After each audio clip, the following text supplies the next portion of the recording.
Welcome back to another technical deep dive here in the debug zone. Today, we're tackling a big question and breaking it down with insights from other users.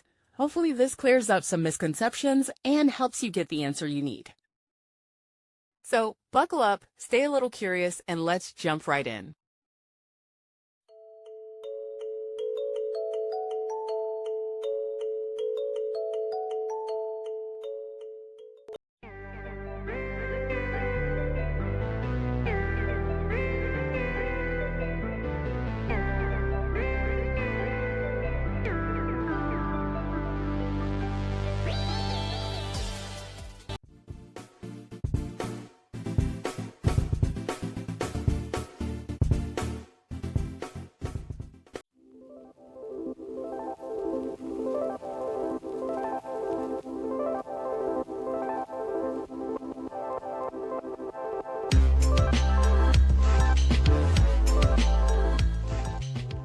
And that's a wrap.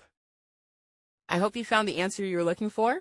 If you did, take a second to hit that subscribe button. It really helps out. And let me know in the comments which solution worked best for you. See you next time in the debug zone.